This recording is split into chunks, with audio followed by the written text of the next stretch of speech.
resultado, né? Que é o seguinte, proposição. A proposição é a seguinte: vamos pegar o espaço das funções contínuas, no intervalo 0,1, com a norma do sub. Vocês sabem o que é a norma do sub, né? Simplesmente a norma de f. Isso é o sub, o máximo, na verdade, do valor f é menor que φ, que é o sub dos valores, né? Então, isso é um espaço de Banach, certo? E suponha, seja, ficar uma sequência de funções contínuas, tais que o seguinte acontece. Primeiro, essa sequência de funções contínuas é uniformemente, todas são Lipschitz, com a mesma constante Lipschitz. Então, φ existe uma constante C, tal que φk de x menos φk de y é menor ou igual que C, x menos y, para todo x e y pertencente ao intervalo 0,1. Suponha que isso seja verdade. E 2, suponha que existe uma constante, vamos chamar essa de C1 talvez, existe uma constante C2, tal que todas essas funções são limitadas por essa constante C2. Tá? Então,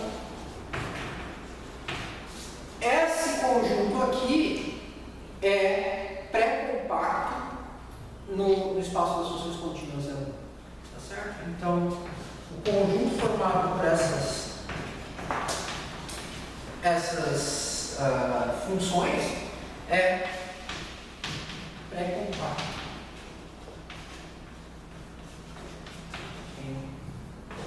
O que eu quero dizer com isso é que toda sequência aqui tem uma subsequência que converge, uniformemente converge nesse espaço.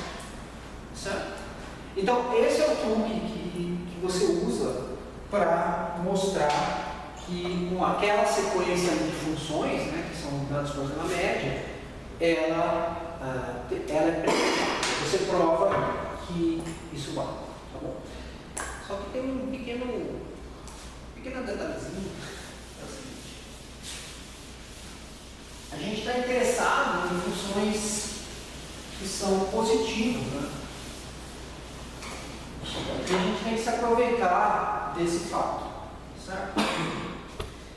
Então, eu preciso dar uma pequena definição antes de provar o resultado. Uma função de algo desse colorido. Então, uma função φ de 0 em R, positiva, porque eu só estou interessado em funções positivas, é log Lipschitz, se log de φ faz sentido, né? Porque essa função não assume valores não positivos, né? Se essa função aqui é Lipschitz. Tá certo? Ou seja, log de φ de x, log de φ, calculado de x, log de φ de x, menos log de φ de y, e módulo é menor ou igual que uma constante x menos y.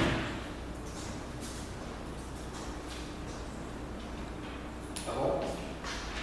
Então, sabe o que isso significa? Isso significa o seguinte: significa que outra forma de escrever isso é aplicar exponencial nessa coisa. Se você aplicar exponencial, está dizendo o seguinte: que φ de x, ou seja, que φ de x sobre φ de y, certo? Isso é menor do que exponencial elevado a c menos x menos y. E é maior ou igual do que exponencial menos c.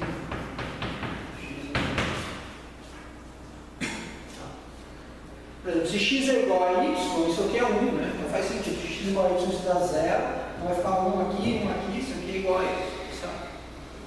Então, na escala log, elas são dígitos. Tá certo? Isso é o que é log dígito.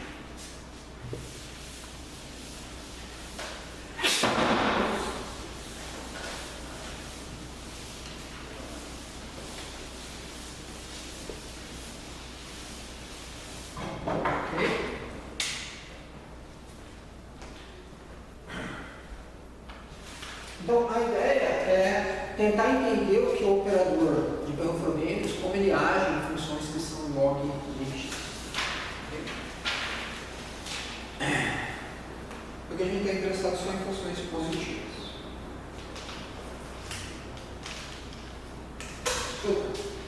Então, o primeiro resultado, que eu acho que não vai dar uma prova hoje, porque tem pouco tempo, talvez eu prove a aula que vem, porque a gente vai usar um pouco muito interessante. Esse talvez seja o lema principal.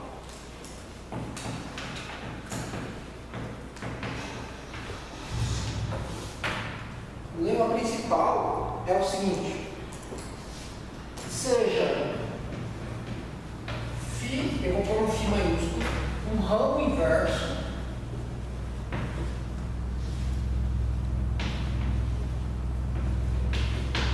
de f iterado n vezes.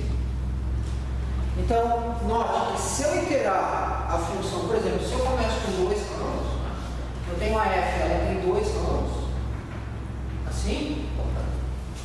Então, se eu iterar 2 vezes, não é difícil de ver que ela tem 4 ramos.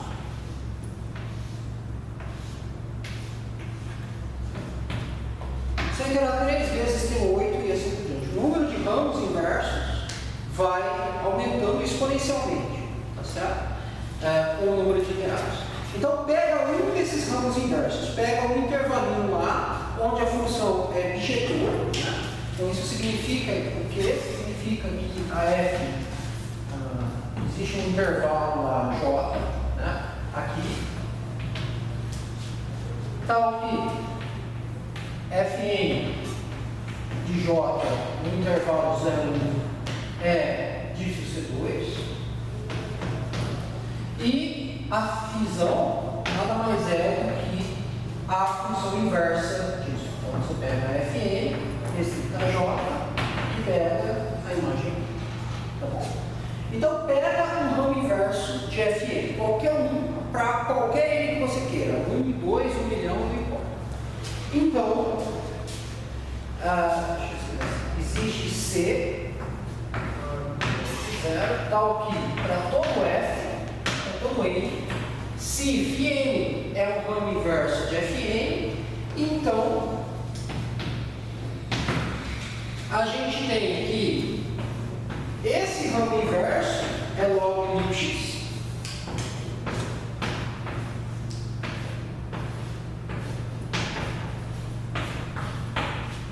E vale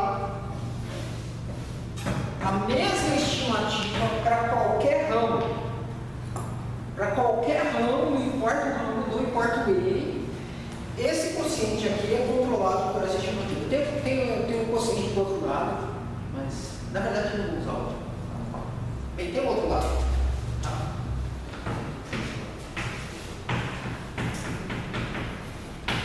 Esse teorema não é difícil, não é impossível de provar, mas se eu começar ele hoje, eu não vou terminar. Então eu vou deixar ele aqui.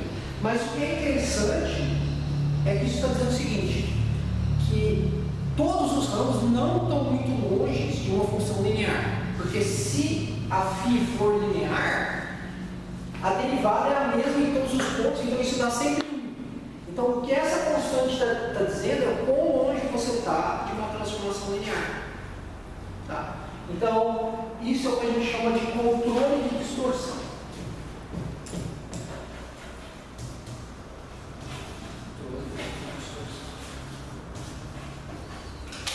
Isso acontece muito em sistemas dinâmicos. Os sistemas não são lineares, mas miraculosamente você consegue controlar a não linearidade da transformação. Então, o que é importante é que esse cara não depende de N e não depende do ramo. Note que a derivada disso aqui está crescendo, né? A derivada desculpa, eu tenho para zero, né? A derivada mesmo tem para zero, mas eu estou normalizando, né? Estou fazendo quociente de dois caras. Então, isso não tem nenhuma influência nessa prova. Ok. Então, você vai acreditar nesse lema e aí eu vou provar agora que a função f tem uma medida invariante. Tá bom? Bem, o primeiro fato é que os ramos inversos, eles contraem distâncias, tá? Então, eu provo da existência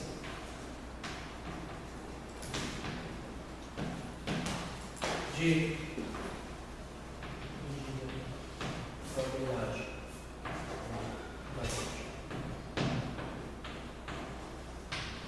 Como é que você faz? Então, a ideia é a seguinte.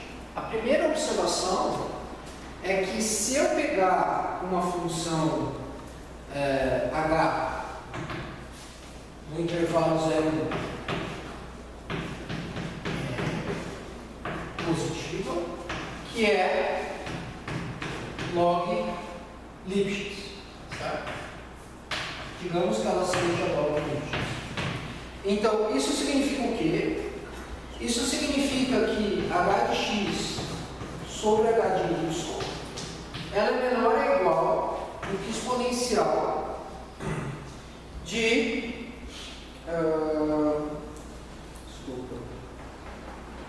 C, sei lá, C1 x. O outro lado também dá, mas eu vou fazer só um lado, tá bom? Então, quem é o carésimo iterado de Bernoulli-Frobenius aplicado a H? Eu quero calcular isso em algum x. A fórmula para isso é idêntica à fórmula do Bernoulli-Frobenius da F. Isso é o Bernoulli-Frobenius da FK, tá certo? Então, isso aqui nada mais é do que a soma sobre todos os ramos inversos de FK. Então, você tem um fisão, que é um ramo inverso. E você tem que isso aqui é a derivada do ramo inverso, desse ramo inverso, calculado em x. É isso, calculado em x, vezes a h calculada em fisão.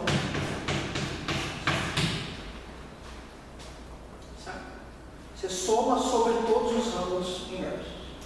Agora, o que eu vou provar é o seguinte: se essa função aqui for log Lipschitz, então essa função aqui é log Lipschitz. E se essa função é log Lipschitz, soma de funções log Lipschitz é log Lipschitz. Essa, na verdade, é a parte mais fácil. Soma de função log Lipschitz com a mesma constante, tá certo? É log Lipschitz. Vamos lá.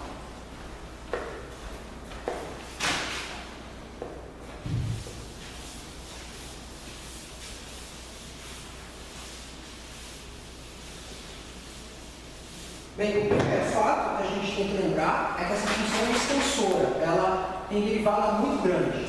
Então, os ramos inversos têm derivada muito pequena. Então, as i's originais, se você calcular a derivada delas, isso é menor ou igual que 1 sobre lambda, onde lambda é maior do que 1.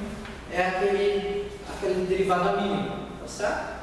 Então, se você pega um ramo inverso da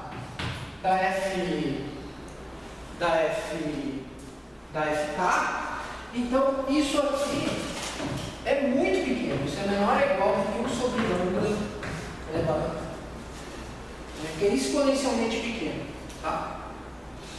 Então, o que eu vou fazer é o seguinte: eu quero comparar esse cara aqui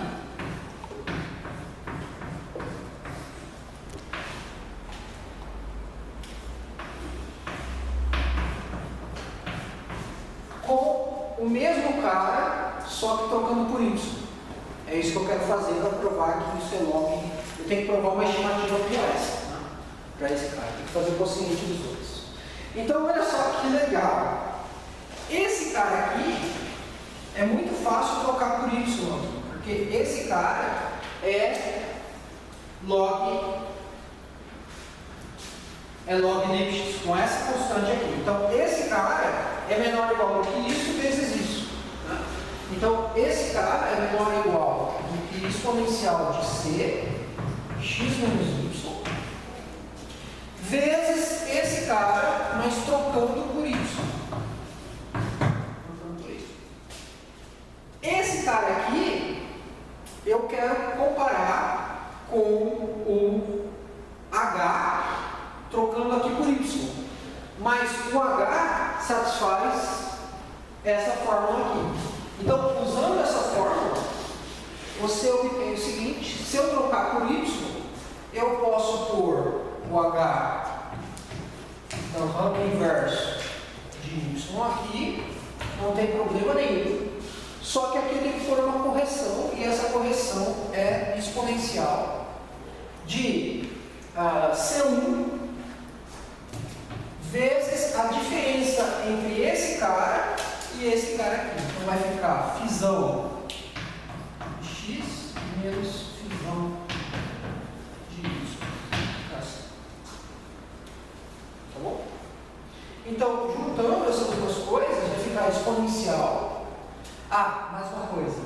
A derivada desse cara é menor do que esse número aqui.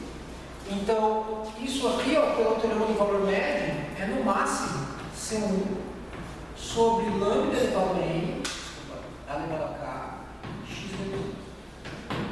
Então, a gente fica com a seguinte estimativa: C mais C1 sobre lambda elevado a k, esse é um número muito grande, multiplicado por x menos y, certo? Vezes dφ de y vezes h de y. Pronto. Sabe o que isso está mostrando? Está mostrando que esse cara dividido por esse é limitado por esse número.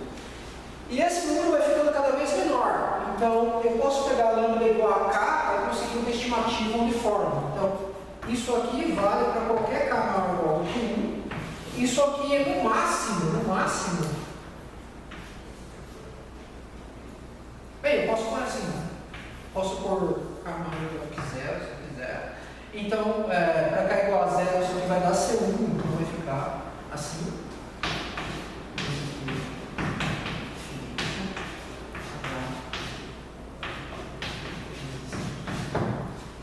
Então, eu consegui provar que essa função aqui, ela é log Lipschitz, com essa constante aqui. Isso não depende do número de iterados, o K, não depende do número de iterados que você faz, tá certo? Então, uma consequência disso é o seguinte. Bem, agora tem um passo final, que é o seguinte: essa estimativa, vamos chamar esse cara de C2. Essa estimativa vale para qualquer ramo inverso. E agora, se eu somar sobre todos os ramos inversos, se eu somar sobre todos os ramos inversos, ramo inverso de FK, isso vai dar o quê? Vai ficar esse cara, x, vezes h de x. Esse cara é menor ou igual, cada um desses caras é menor ou igual do que a mesma soma, só que com y no lugar do x.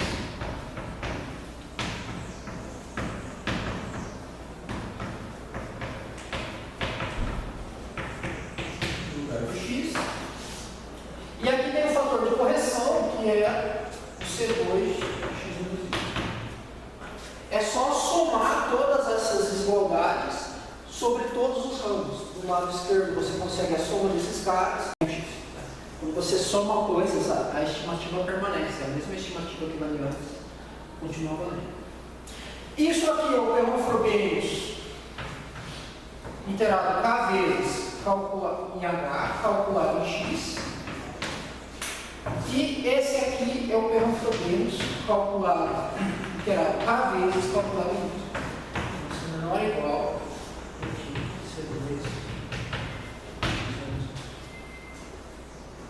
isso vale para todo K.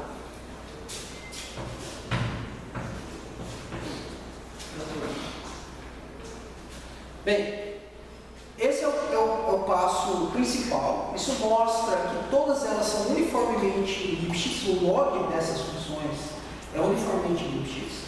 Tem uma desigualdade do contrário, mas a conta é exatamente a mesma, colocando menos em verticais.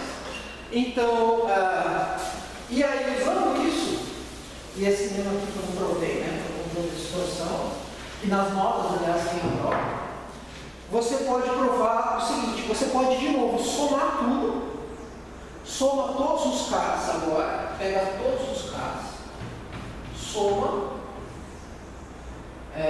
de K de 1, de 0, né, até N e divide por N. Se você fizer isso, a estimativa é preservada. Então, se eu pegar isso e calcular em X e dividir por isso calculado em Y, da mesma forma, do mesmo argumento que eu usei aqui, somando aqueles dois termos, né, para obter essa aqui, eu obtenho que isso é menor ou igual do que exponencial de C2. Isso para todo mundo. Sabe o que isso significa? Que o log dessas funções é equicontínua. A gente pode aplicar aquele teorema que a gente viu antes. Então, uma consequência disso, consequentemente, com a desigualdade contrária, né, temos que, se eu pego o log dessas funções aqui, elas são uniformemente Lipschitz.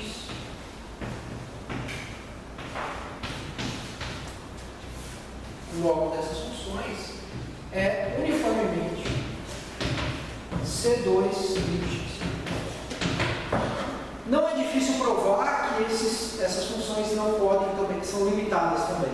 Vou deixar para um exercício provar que elas são limitadas. A ideia é a seguinte: como isso aqui é Lipschitz, elas não podem oscilar muito. Então, a oscilação, note que se você compara o valor de x em y, é no máximo isso. A distância entre esse cara e esse é no máximo 1.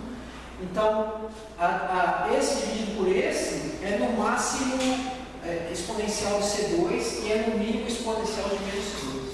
Então, a função, ela não oscila muito, não pode acontecer isso. A função é muito próxima de zero aqui ou muito próxima de infinito. Ela fica mais ou menos no meio.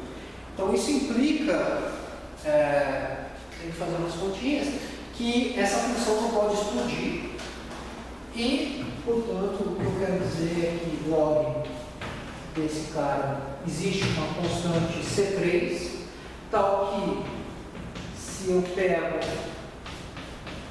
essas funções aqui, elas são limitadas por C3 também para tudo isso. Consequentemente, pelo lema de funções Lipschitz que eu mostrei, portanto, existe uma subsequência,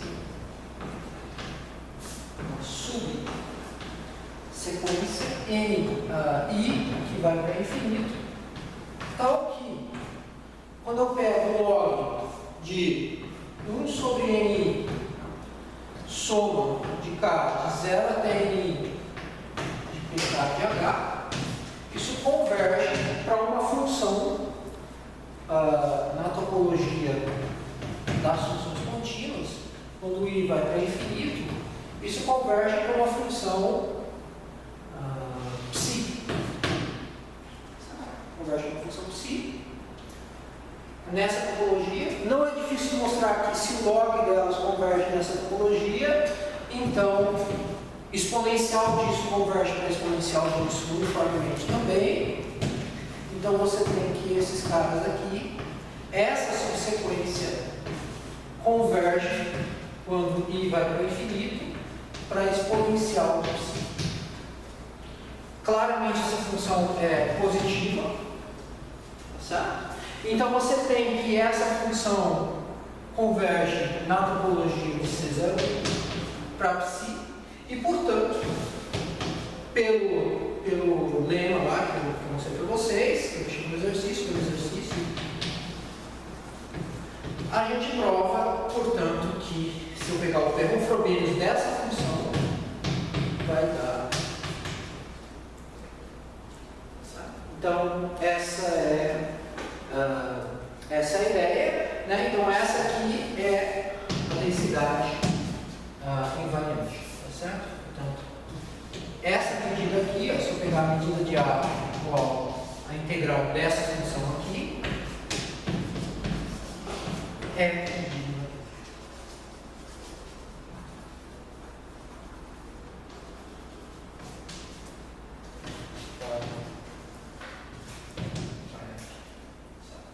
Cada ponto de acumulação dessa média, dessas médias, vai dar uma medida invariante.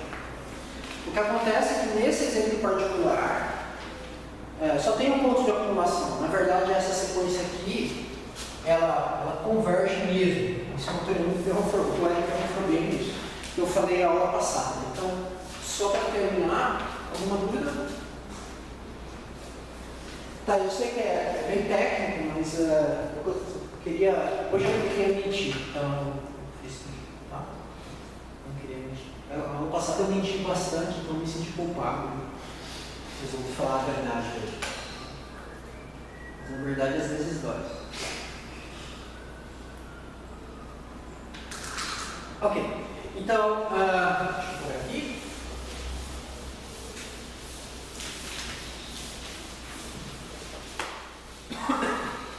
Note que usa bastante análise, né? Análise, usa bastante análise. Bem, o teorema que eu não vou provar é que, na verdade, você tem mais do que eu mostrei aqui. Você tem o seguinte teorema: o operador existe. Operador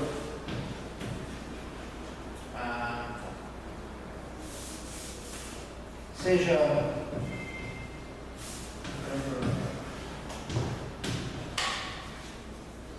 operador P, ele preserva as funções holder. Holder mesmo, tá? Não são holder, as funções holder, tá certo? Então, C beta menor ou igual do que 1, tá certo? 0, 1. Então, isso aqui é um operador linear.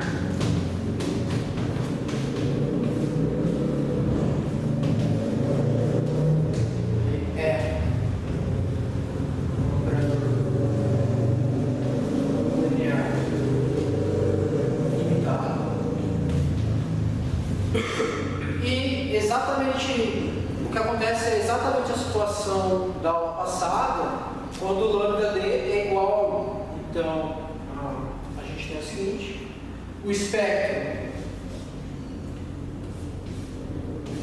desse operador é basicamente ele pertence ao espectro. Existe ele pertence ao espectro de P. P1 é alto valor isolado de P. E existe uma única função H, uma única função ρ positiva, tal que P de ρ é igual a ρ, e a integral de ρ é igual a 1, certo? invariante, na verdade. Única probabilidade invariante, que é essa, com essa densidade boa. E se eu pegar o espectro de P e tirar todo o resto do espectro está contido numa bola de centro em 0 e raio R, com algum R0 para algum R0 menor do que 1.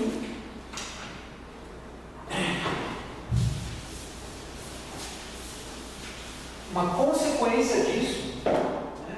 A gente tem o desenho assim, né, no episódio passado, o 1 é alto valor, todo o resto do espectro está longe do raio do círculo unitário. O 1 é o único cara no círculo unitário, todo o resto está dentro, tá certo? E, e uma consequência disso é que existe uma função, um outro operador, que um operador que vai aqui também,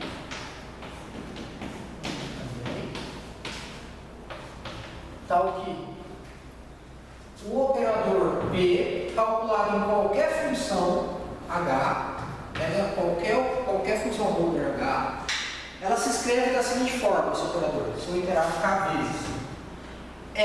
Nada mais é do que a integral de H com respeito a L. Isso é um número multiplicado por aquele rho, aquela função rho especial, mais Q de H, certo?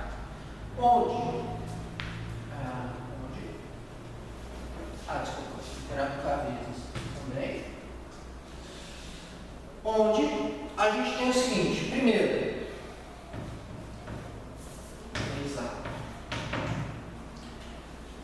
esse operador aqui é tipo uma contração.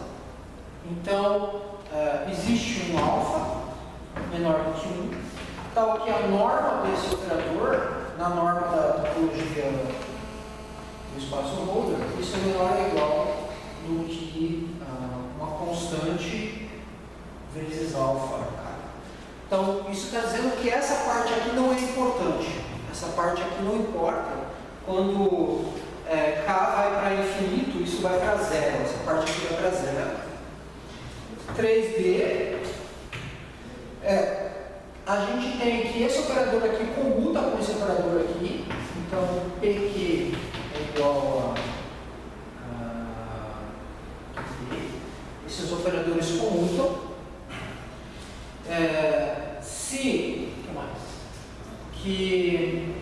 Se eu pegar a integral de uma função com respeito a dx, isso dá zero. Acho que é só isso. Acho que é só. Bom. Então, sabe o que isso significa em particular?